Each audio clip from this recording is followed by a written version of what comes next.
Kita tunggu 2 tahun ke depan. Ada apa dengan 2 tahun? Wallahu alam, saya tidak tahu. Kalau Rasmus masih mau seperti itu ya nggak tahu ya. Kenapa 2 tahun, Ustaz?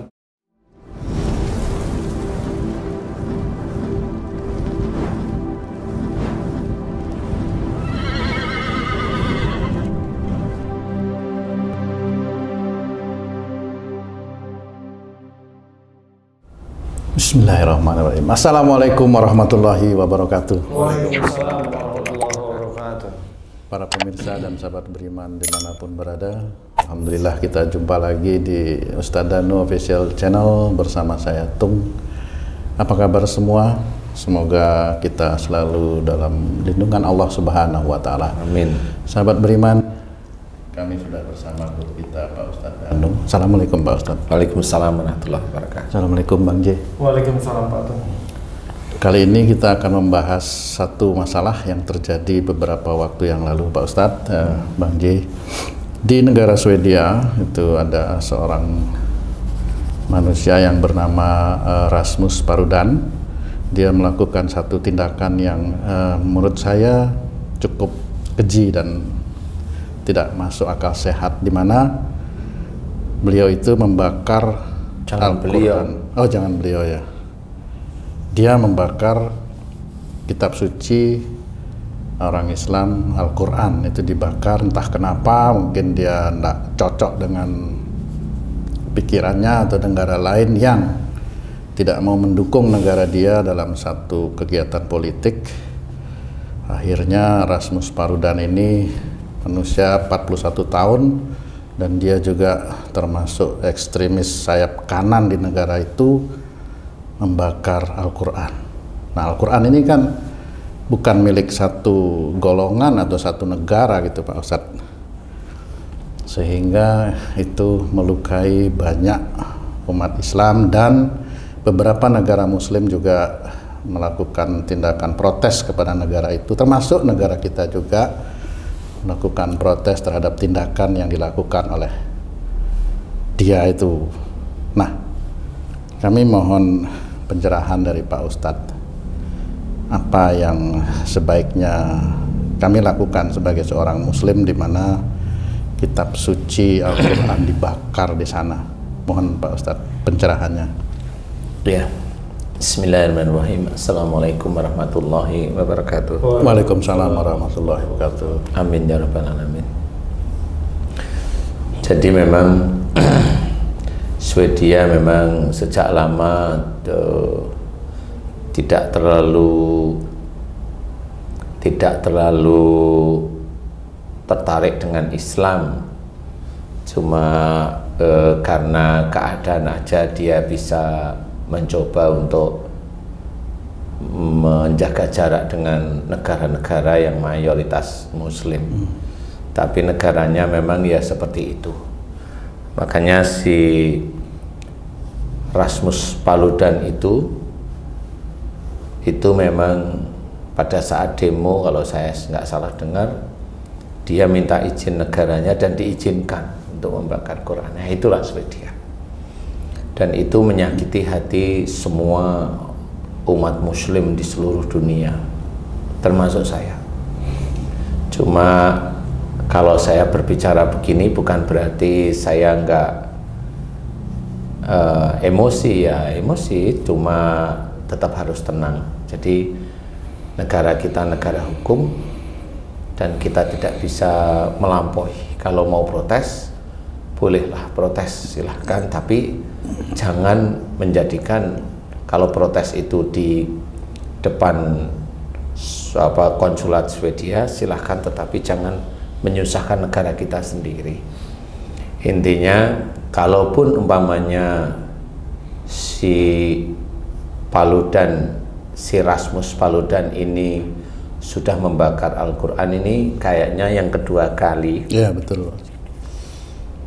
Dan itu diizinkan oleh negara Swedia sendiri. Itu saya malah berpikir bahwa bagi umat Islam keadaan yang seperti ini sudah terjadi pasti atas izin Allah, walaupun Allah sebenarnya nggak ridho, ya nggak ridho jelas. tapi Allah mengizinkan terjadi. Nah, kita sebagai seorang muslim harus menerima dengan lapang dada, walaupun marah itu bergemuruh di hati, tapi kita harus tetap tenang aja, karena nggak bisa kita jalan ke Swedia kemudian kita memporak-porandakan negara sana, nggak mungkin. Kemudian dan kita berapa orang, nggak mungkin. Kemudian kalaupun umpamanya ada 20 orang atau 50 orang dari Indonesia langsung masuk ke sana, itu juga pasti dicurigai. Apalagi dalam kondisi yang saat seperti ini, pasti mereka akan mencoba memblokir orang-orang yang masuk ke negaranya, khususnya yang mayoritas muslim itu pasti dia mencoba sudah bukan diblokir, di screen ya, disaring lah istilahnya. Jadi cetem nggak bisa. Jadi mending kita pergunakan salah satu ayat dalam Quran, wa idza khatabahum jahiluna qalu salama. Jadi jika kita disapa oleh orang jahil, termasuk Rasmus Paludan itu jahil, dia otaknya jahil, perilakunya jahil, dan itu didukung oleh negaranya yaitu Swedia, bukan didukung tetapi mengizinkan untuk membakar Al-Quran ya.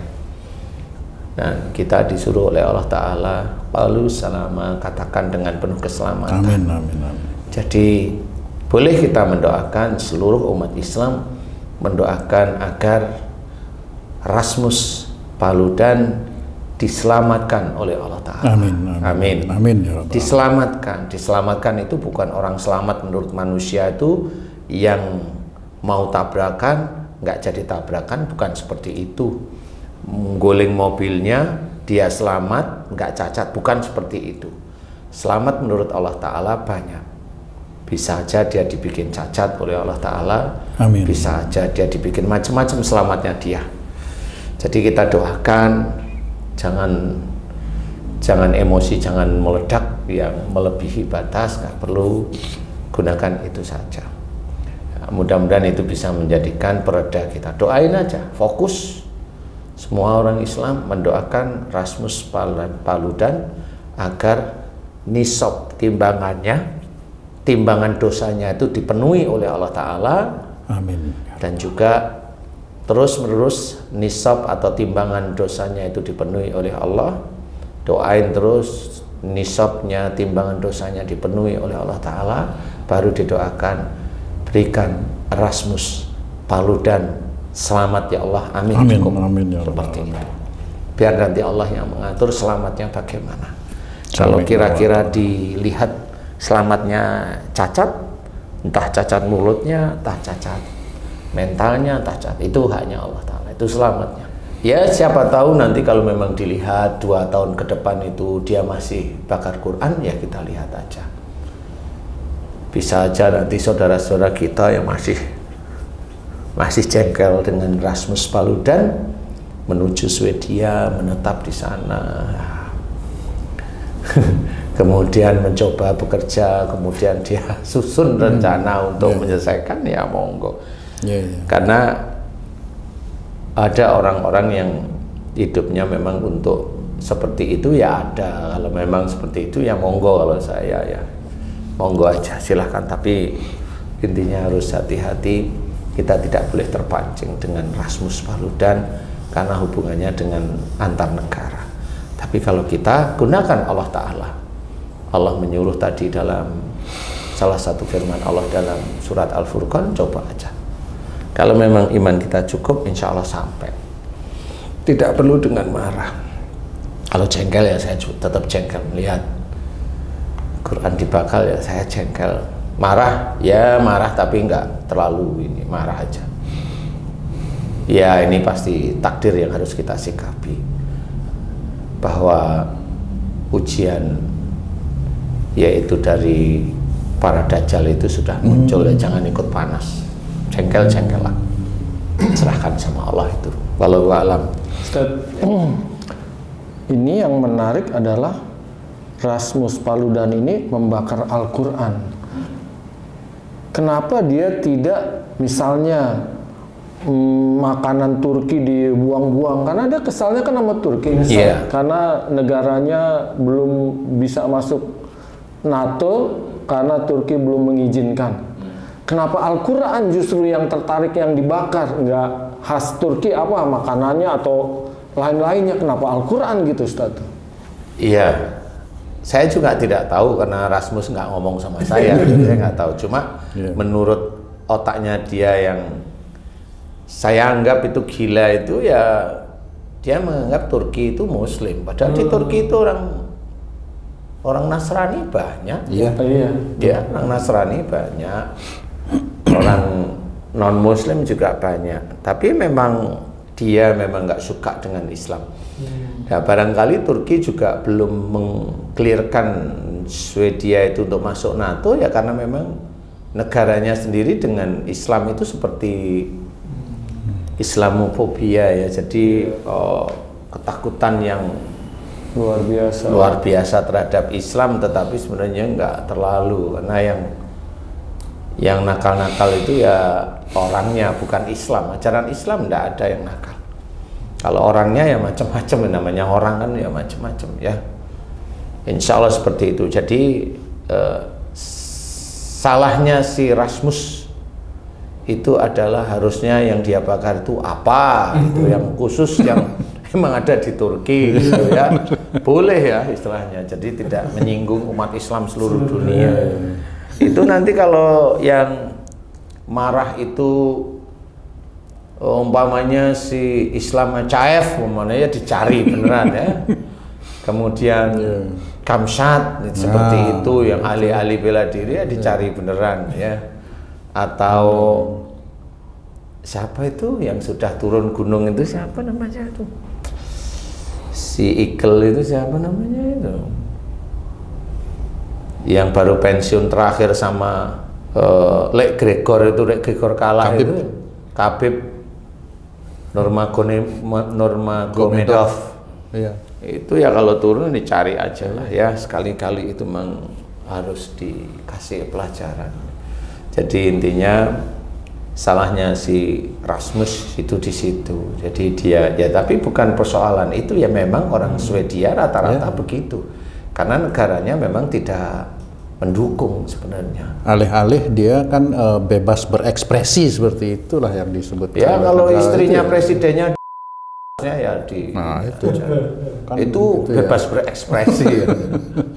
Ya, itu ngawur kalau itu ya, bebas berekspresi kan bukan seperti itu.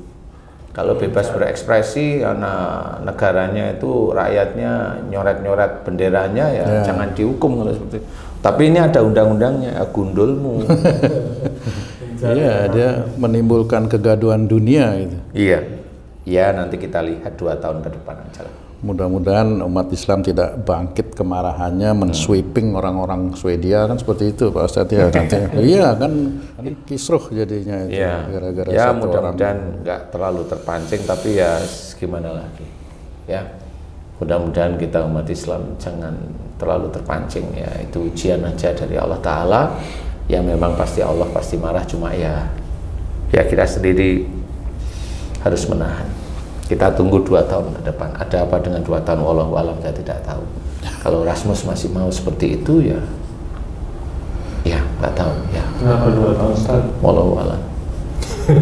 Kita sami'na wa ata'na. Ya memang Rasmus itu kan melakukan tindakan yang luar biasa karena udah 2 kali ya. Sepertinya sih dia memang anti-Islam. Dia bukan anti benci. Nah itu repot. Anti Islam karena walaupun rakyatnya ataupun negaranya anti Islam, hanya dia aja nih yang selalu bertindak seperti ini gitu. Ya, dan diberikan izin oleh negaranya kan, itu juga masalahnya. Udah berkali-kali. Ya, mudah-mudahan kita senantiasa dilindungi oleh Allah, amin. Diberi kesabaran oleh Allah Ta'ala, amin, untuk beribadah dan juga menegakkan syariat Islam, amin. Dan bagi kita orang Islam ya janganlah saling saling menghujat ya, karena orang Islam sendiri biasanya saling menghujat. Itu janganlah ya, jangan ya, kita rukun aja. Rukun aja. Jadi kita tindakan kita apa nih Ustadz nih? Mendoakan agar Rasmus Paludan itu digenapkan nisab dosanya oleh Allah Ta'ala. Amin, amin, amin. Dan didoakan agar diselamatkan oleh Allah Ta'ala. Amin. Amin. Cukup, itu amin. sudah.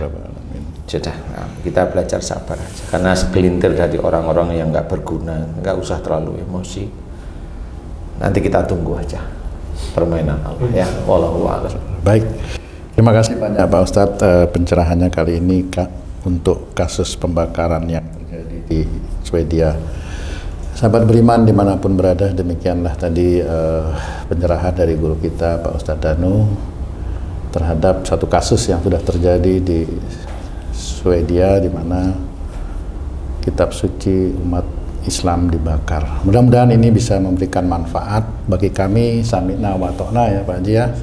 Terima kasih atas perhatiannya. Wassalamualaikum warahmatullahi wabarakatuh. Waalaikumsalam warahmatullahi wabarakatuh. Alhamdulillah.